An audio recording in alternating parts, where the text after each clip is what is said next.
Dans le cadre d'un appel à projet du département pour les résidences artistiques 2020-2021 Patrimoine et Création, la Bibliothèque départementale de La Réunion a établi un partenariat culturel avec le RSMA, Régiment du service militaire adapté.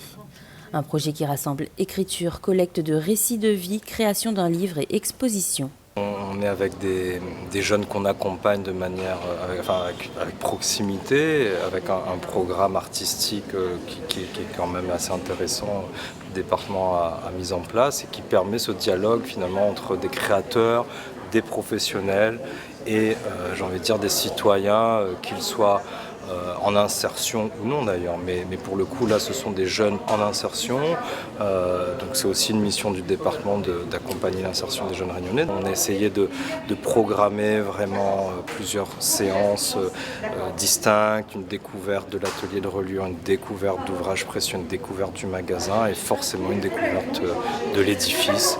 Et ça leur permet de rentrer aussi dans l'histoire de l'éducation finalement et de la culture à La Réunion et c'est le but de la démarche. Depuis le 15 décembre 2020, Stéphanie Lebon a axé sa résidence d'artiste autour de 2 temps. Un temps de recherche à la BDR de Saint-Denis suivi de 13 séances d'ateliers au RSMA de Saint-Pierre. Avec donc les jeunes du RSMA, on a mis en place des ateliers d'écriture avec les supports matériels de la bibliothèque. Et avec ces ateliers d'écriture, on a pu mettre en place on a pu écrire des textes et faire des œuvres plastiques qui mettent en scène ces textes. Et ces œuvres et ces textes seront mis en forme dans un livre et une exposition qui seront le projet de fin de résidence. Pour moi, je trouve que c'est bien parce que déjà ça met en valeur les jeunes du RSMA.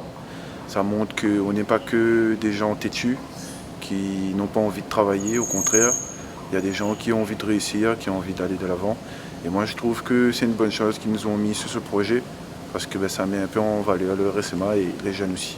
La publication de l'ouvrage devrait avoir lieu d'ici la fin de l'année. Quant à l'exposition des travaux, elle est prévue pour début juillet.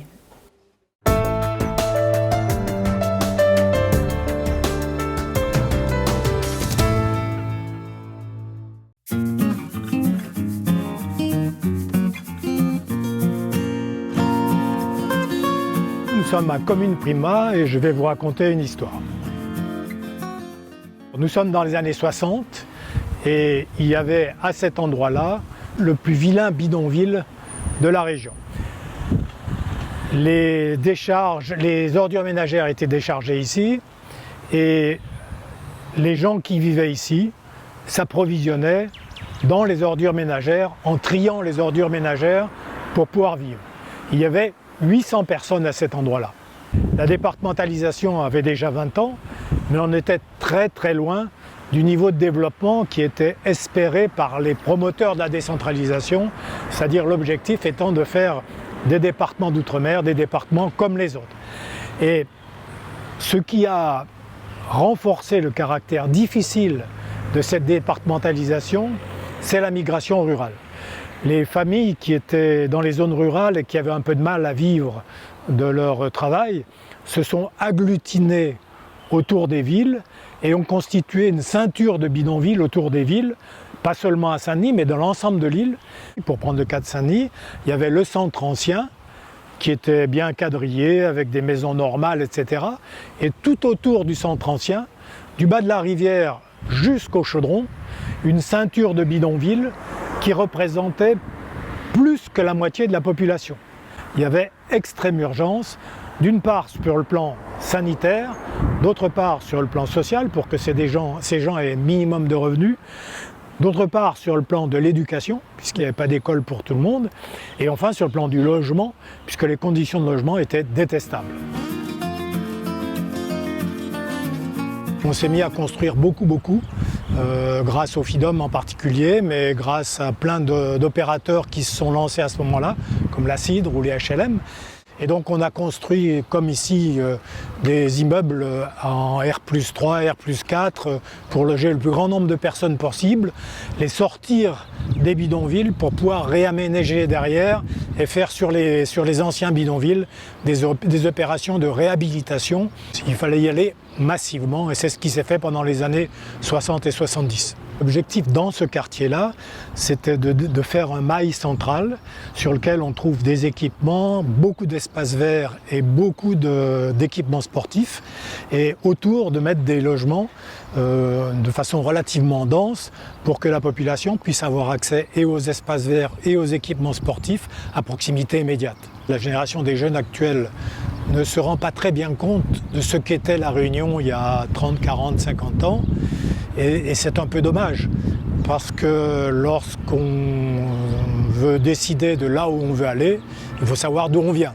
C'est une évolution fabuleuse qui s'est faite en 40 ou 50 ans, qu'on aurait pu faire sans doute meilleure, mais qui est quand même assez représentative d'une volonté massive de changer de société pendant cette période-là. Il s'appelle Tizom, il a des savates de doigts. Le matin, sur les hauteurs du chef-lieu de la Réunion, souffle un vent de francophonie. Moi, je l'aime aussi. Son ABCD caché des lettres. ABCD, E, F, G, H. Les enfants des écoles voisines, les centres de loisirs, les classes transplantées fréquentent régulièrement ce lieu, tout comme les stagiaires francophones de l'océan Indien. C'est M. Yves Parent, chercheur à l'INRP, Institut national de recherche pédagogique, qui était vice-président de l'AFL, Association française pour la lecture, qui, de passage dans l'île, pour exercer son métier d'inspecteur, s'est dit qu'il va falloir mettre en place un centre où on préserve l'interculturalité, un lieu convivial où les parents viennent accompagner les enfants pendant un temps long, une semaine, en internat, pour qu'ils puissent voir comment l'école fonctionne à l'intérieur. 250 grammes de semoule, de maïs, 125 grammes de beurre, 125 grammes de sucre, 4 gros œufs. À quoi ça sert de lire ? Pour bien réfléchir, qu'est-ce qu'on fait ?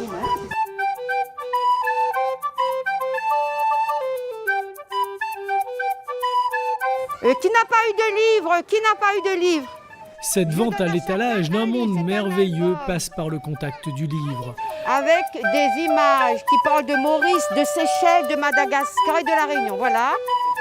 Les grands aident les petits, la magie opère, les lettres se mélangent aux mots et aux animaux. Ici.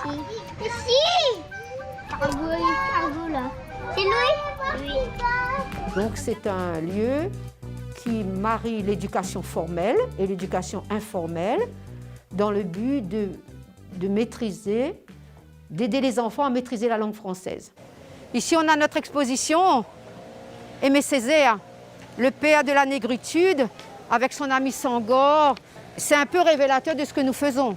À savoir, on accueille les gens dans leur culture et avec tous ceux qui partagent la langue, les Mauriciens, les Seychellois, donc l'India-Océanie. Parce que le tampon, on a mis en place après la fermeture du centre de formation Bujumbura, dans l'Afrique de l'Est. C'était pour pallier à ce manque, à la fermeture de ce centre en Afrique de l'Est, qu'on a ouvert le tampon. Mais il y avait des échanges entre les deux structures. Parce que les adultes qui venaient de l'Afrique de l'Est, basés au tampon, ils venaient observer les enfants ici et ils ont pris aussi leur place dans les écoles de tampon. Ils allaient enseigner sur place dans l'école.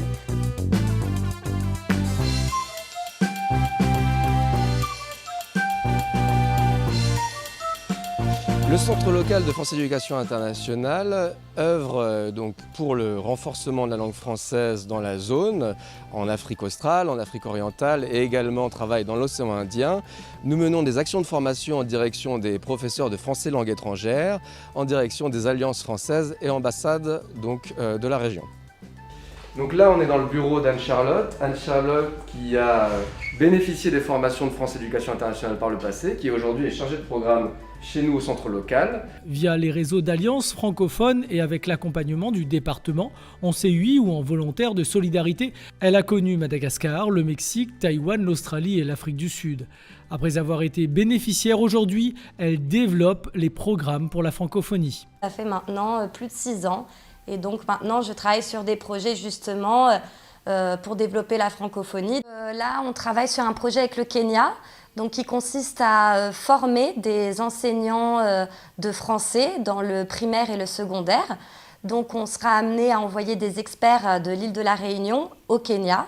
Je suis très fière d'avoir bénéficié de ces dispositifs de coopération internationale avec le département de l'île de la Réunion et aujourd'hui en être actrice.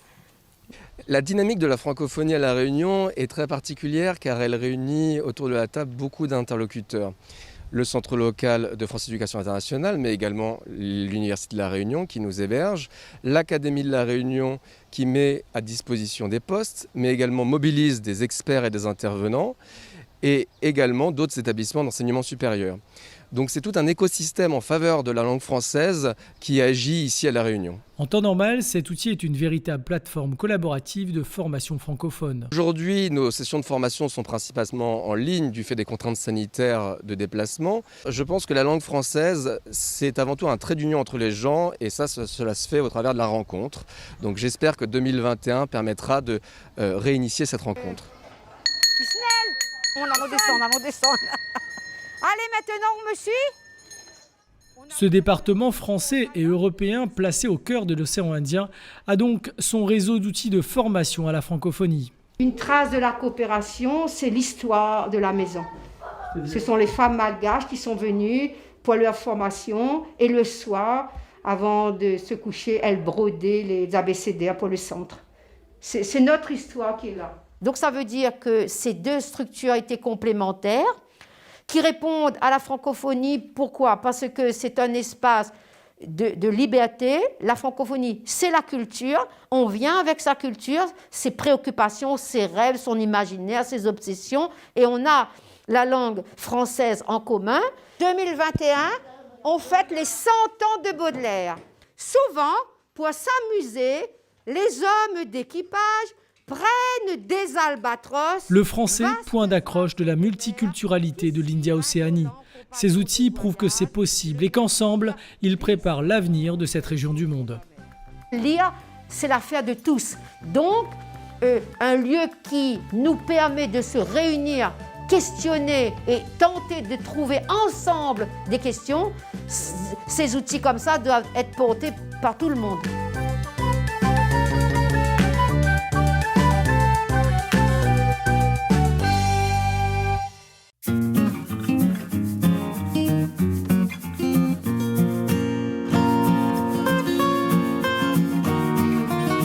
C'est ici que tout a commencé.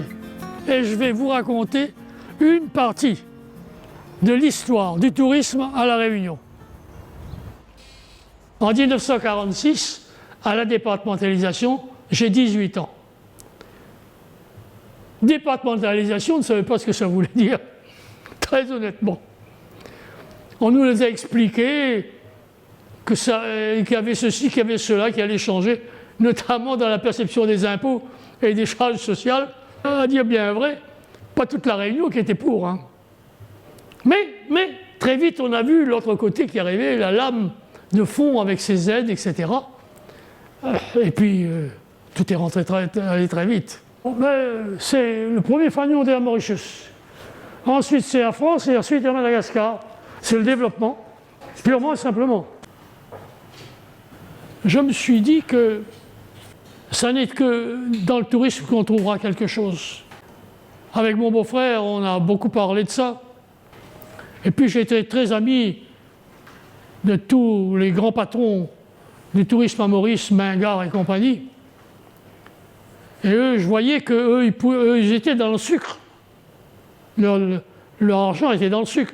Mais ils commençaient déjà à mettre de côté dans le tourisme. Nous, on n'a fait qu'une part où nous savions gérer notre développement. Nous, on a fait le récif, et ensuite, après, on a fait les créoles, les brisants, et ensuite le village du lagon, Guy Dupont nous a beaucoup aidé là-dedans. C'est une nouvelle frontière avec son apport de clientèle. Mais on ne peut pas faire ça seul, c'est pas possible. Nous n'aurions pas pu arriver à un tel développement si nous avions un autre statut que celui de département. Hein. Regardez autour de vous. Nous n'avons pas fini le développement. Dans la Réunion d'aujourd'hui, qui va renaître du Covid bientôt, nous allons connaître un boom. Et là, il faudra avoir les outils. On semble être parti dans la bonne direction. Le département a toujours été là. Et le département a toujours aidé ceux qui ont voulu. Le Récif a bénéficié des premières aides départementales. C'était peu, c'était pas grand-chose, hein. Mais c'était le département qui l'a donné. La région n'existait pas, ou si peu. Vous voyez mon bureau, il est vide de tout. Et je ne sais pas taper sur un clavier. Mais j'étais habitué à gérer d'une autre manière. Les jeunes, ils sont tic-tic, tac-tac tout le temps. Ils savent comment faire. Et ils savent où aller piocher les idées, piocher les renseignements, ce que je ne savais pas faire. À partir de là, tout est possible. Eux-mêmes vont être source de développement. C'est clair. Madame Fréco est ma fille. C'est la directrice générale de tout l'ensemble au Bon Voyage. Et c'est elle qui maintenant siège partout là où on doit siéger. Je suis content de ce que j'ai fait. Je sais que ça a apporté beaucoup de bien à beaucoup de gens autour de moi. Beaucoup. Des centaines. Mais ce n'était pas fait comme ça. Ce n'était pas fait dans ce but. C'est arrivé avec. Voilà.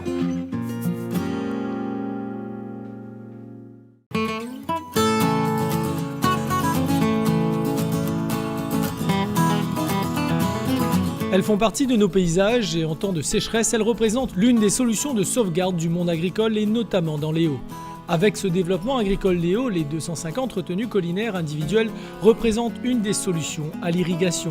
Avec l'aide du département et avec l'aide de l'Union européenne, on est arrivé à disposer des CA qui se développent à une vitesse grand V et que nous constatons qu'aujourd'hui, en l'absence d'une eau d'irrigation, en cas de sécheresse, ce serait la faillite de toute une chaîne de production. La commune du Tampon est allée capter l'eau à 2050 mètres sur les portes du volcan pour les amener donc à 1650 mètres.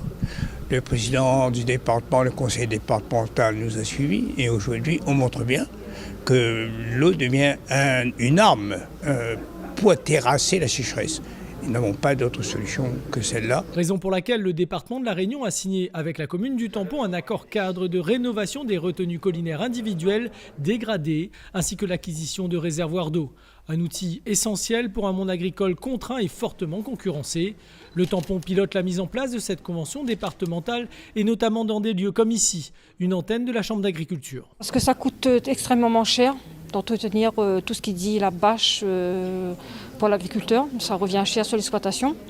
Et puis peut-être aussi, il faudrait, essayer de faire comprendre aussi aux gens, aussi aux agriculteurs, de surtout entretenir les espaces autour des retenues, c'est-à-dire ne pas laisser en friche et tout ça pour que la friche ne tombe pas justement, qui dit arbre ou quoi que ce soit, tombe dans les retenues pour faire des impacts dans les bâches et tout ça. 600 000 € sont alloués à cette aide avec un plafond de 50 000 € par retenue collinaire individuelle. Un dispositif du plan de relance qui se matérialise par sa proximité et la fluidité du montage des dossiers, une maîtrise d'ouvrage de la commune. Il n'y a pas de solution type pour l'irrigation. Ce que l'on sait, c'est que d'une part, le département intervient fortement sur les grands périmètres irrigués, les grands réseaux hydrauliques. C'est évidemment extrêmement important sur un territoire insulaire comme la Réunion d'avoir du structurant, d'avoir des gros réseaux, d'avoir des grosses capacités de stockage.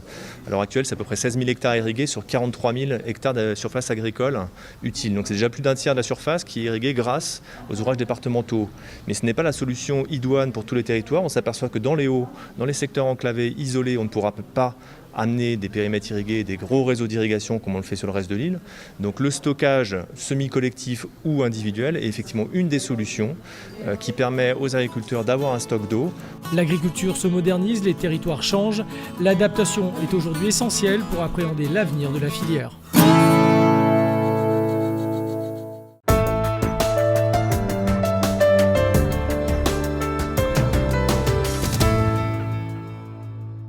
C'est dans l'hémicycle du Palais de la Source que s'est déroulée la première réunion du Conseil départemental de prévention de la délinquance et de la radicalisation, de lutte contre les drogues et les dérives sectaires.